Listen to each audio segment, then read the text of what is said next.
son sumamente importantes en esta primera etapa, un poco de reconocer el problema. Si yo he dado estos tres grandes pasos, pues ya tengo mayor idea de lo que quiero investigar, ¿no?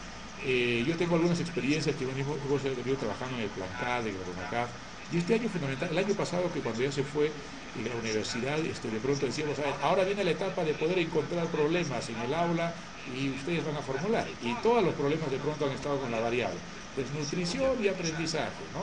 O a veces han estado con la variable atención y de repente y los niños, ¿no? Entonces, son problemas grandes, pero aquí en la investigación-acción yo necesito realmente ubicar un problema pequeñito, chiquitito. Hay veces que de repente hasta no, si está, a veces la percibo como insignificante y hacer estos tres pasos para pasar a la segunda etapa, ¿no? Por ejemplo, una maestra me decía, ¿qué cosa yo podría investigar? Me decía, yo no tengo nada que investigar, no hay problemas en el aula. Y de pronto le preguntamos, ella decía, yo utilizo un cuaderno viajero para que mis niños puedan leer en la familia. Y ahí una pregunta, ¿y qué problemas tú tienes en ese cuaderno viajero donde los papás participen, donde los papás de repente puedan interactuar? No, está muy bonito, está interesante, ¿no? A ver, trae el cuaderno viajero, empezamos a mirar un poco el cuaderno viajero. Decíamos, ¿cómo podemos interactuar maestro y profesor de la mejor forma? Él escribe, yo reviso. ¿Y los niños qué cosa hacen, qué no hacen? Ah, no, es que solamente esto los niños a veces se lo llevan por la tarde y vuelven al día siguiente. Entonces, si yo soy un poquito más acucioso, por ejemplo, ahí puedo ubicar un espacio para interactuar entre estos tres actores, profesor, niño y padre de familia. Y de repente incorporar incluso a mi práctica, decir, a ver, la familia tal lo ha leído de esta forma, lo ha leído de aquella forma. ¿Por qué no la próxima familia lo puede hacer de esta forma? Entonces voy mejorando la comunicación y al mismo tiempo de repente algunos procesos de comprensión lectora, ¿no? Entonces, eso es interesante y eso va a ir en la medida en cómo voy a ir haciendo los pasos anteriores. Ahora iremos entrando al paso B, ¿no? Que es la etapa de la formulación y la ejecución de los proyectos. Si esto ya tengo ubicado, discutido, entonces entraré a esta segunda fase que es importante de cómo voy formulando y voy ejecutando este proyecto. Y la primera es esencialmente sobre el problema que yo ya he reflexionado, ¿no es cierto? Ahora necesito elaborar mi propuesta, ¿no? Y eso tiene que ver cómo voy ahora a plantear esta propuesta, cómo voy a mejorar. Si yo tengo el problema de padres y ¿cómo podría mejorar que las familias se involucren mejor en la labor pedagógica? ¿No? O con este segundo caso que también se va poniendo. ¿Cómo mejorar, por ejemplo, ese cuaderno viajero, donde el papá puede reunirse con los niños en la casa y podemos ir mejorando y de pronto de repente está detrás de eso la comprensión lectora y podemos mejorando la comprensión lectora? ¿Cuál es mi propuesta?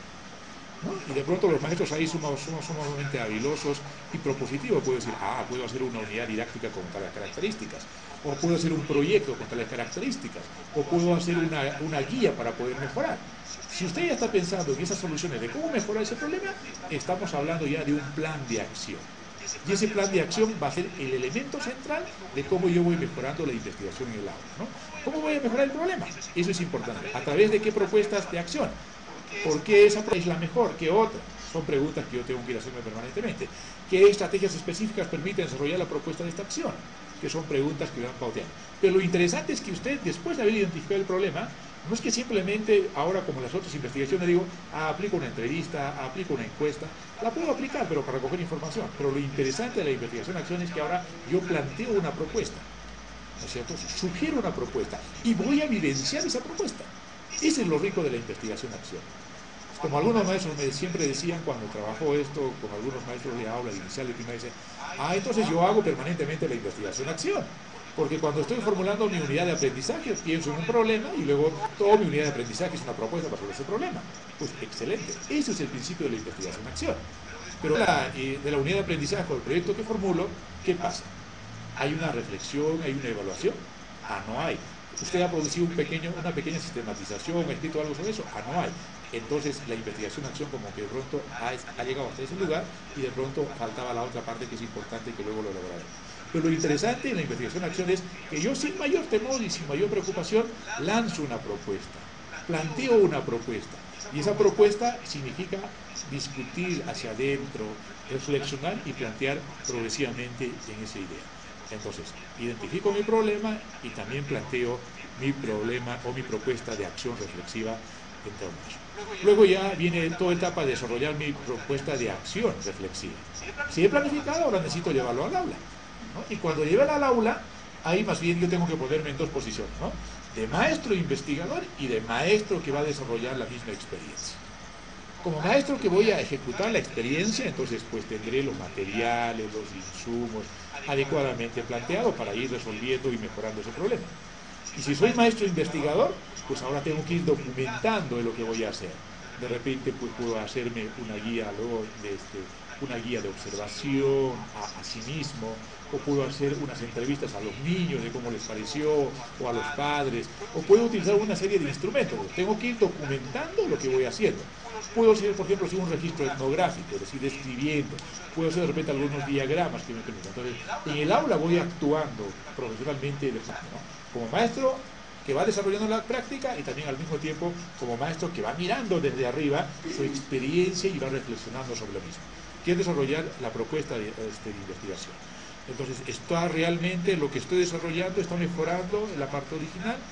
¿Qué cosas pueden ir mejorando este proceso? Tendría que ir haciéndome este proceso permanente de metacognición. Entonces, esa es una cosa interesante que a veces normalmente y cotidianamente lo hacemos en el aula, solo que este es un poco intencionado sobre un problema. Y luego, pues, esta es la última fase que es importante desarrollar dentro del proceso de investigación-acción, que es la etapa de la reflexión y la sistematización. Si he estado 2 o un mes metido en querer mejorar lo que quiero hacer en el aula, ahora sí paso a la otra fase que es importante, al que muy pocos hacemos, llegamos cuando de pronto interactuamos en un proceso de interacción-acción o de investigación-acción, que es la reflexión y la sistematización. En esta etapa es importante hacer algunas cosas que de pronto van a permitirme ir creciendo, ¿no? Entonces, esto tiene que ver con evaluar y autorreflexionar el proceso, ¿no? Ahí es importante preguntarse, por ejemplo, el contraste entre lo que al principio del plan con el que he empezado, ¿no? Y luego con las estrategias que han ido desarrollando previsiblemente lo que yo he planteado. Y luego preguntarme, ¿por qué me salió bien o por qué me salió mal?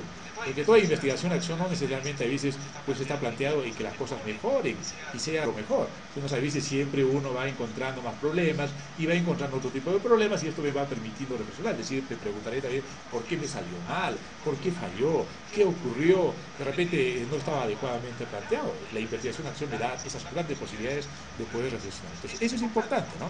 Luego también de igual forma ir evaluando qué resultados habré obtenido. Los papás asisten más a la escuela, los papás participan mejor, se comunican con sus hijos mejor. Y los niños, ¿cómo se sienten que sus papás de repente se involucren? Entonces, esas cosas son interesantes, ¿no? En el cuaderno viajero, de repente el cuaderno viajero ahora se socializa. ¿Y por qué se socializa mejor? ¿Por qué los niños están pensando publicar ese cuaderno viajero como una experiencia luego de producción de textos, etcétera? Entonces, habría que ir evaluando los resultados y también habría que ir, ahora también de igual forma, tendría que yo hacer la autorreflexión sobre los procesos, ¿no? Para decir, ir bien, hablando, trabajando algunas cosas. Algunos teóricos, por ejemplo, aquí hablan de una metodología interesante que se llama la metodología de la triangulación, ¿no? ¿Qué puedo ir triangulando? Puedo ir triangulando varias cosas. Por ejemplo, el problema que he encontrado, lo ubico en la parte arriba. Las familias no participan adecuadamente en la interacción y en la ayuda de la tarea en la escuela. Ese es mi problema, ¿no? Al otro lado, ¿cómo es eso? ¿Cómo he resuelto ese? ¿Con qué plan de acción he tenido para resolver ese problema? Ahí está mi planteamiento. He hecho sesiones, he hecho charlas a los papás, he hecho que vengan a narrar al aula, he visitado familias con los niños, he hecho grabaciones, puedo hacer una infinidad de cosas creativamente. Ahí está. Y al otro ladito con los resultados. ¿Qué resultados he obtenido? Voy haciendo esa triangulación, esa trinidad. ¿Y por qué he obtenido esos resultados? Al problema de cómo ha ido planteando y cómo han ido articulándose. Y luego esa triangulación de esas otras cosas me empiezan a permitir a generar algunas reflexiones. Iré colocando entonces cuáles son las estrategias más adecuadas, cuáles son los resultados que se obtienen, etc. Entonces ahí así voy haciendo el proceso de la triangulación o de la reflexión, que es un elemento sumamente fundamental en esta perspectiva de la investigación-acción. Y sobre eso iré escribiendo, sobre eso iré mejorando mis productos, iré obteniendo algunos productos que tienen que ver con el proceso de la sistematización. Esta es una palabrita de la sistematización que yo más o menos estoy un poco trabajando, un poco viene de las ONG, ¿no? Las ONGs primero colocaron el tema, hay que hacer experiencia, hay que publicar la experiencia y de poco a poco fue llegando al campo pedagógico. ¿Y qué significa una sistematización? Una sistematización a veces significa validar un instrumento, de repente una guía, un material, puede ser también luego publicado de repente en un artículo en una revista, y el Colegio de Profesores de aquí tiene la revista Praxis, luego lo envían ustedes y lo publicamos. ¿no? O de repente también luego un video. Por ejemplo, esta situación puede salir un video. O puede salir una cosa interesante, finalmente, una socialización de cosas que de repente luego la gente... No, ese es el producto de sistematización. ¿No? La sistematización a veces no necesariamente es un libro completo, que a veces es difícil que el maestro pueda llegar. Son productos pequeñitos y simpáticos, que es parte de mi referencia profesional y al mismo tiempo es parte de mi proyección intelectual como tal. ¿No? Entonces ahí es interesante. Luego de todo este proceso habría que hacer luego orientaciones para poder continuar mejorando. ¿No? Aquí hay un principio interesante en la investigación-acción que dice, ¿no? La investigación-acción no necesariamente se puede generalizar a otras experiencias. Si yo estoy trabajando acá con padres en el aula y de los niños, esta experiencia de mi colegio no necesariamente puede replicarse a otras escuelas. Y es más, todavía es difícil de replicar. Solamente me sirve para mi crecimiento personal, para mi reflexión personal y para ir planteando estos procesos que son importantes. Entonces, eso es importante a veces para luego sacar algunos principios, para poder recomendar, para poder mejorar, para que otros maestros lo sigan haciendo en esta perspectiva. Entonces, ahí hay unas preguntitas también que usted puede hacerse en esa etapa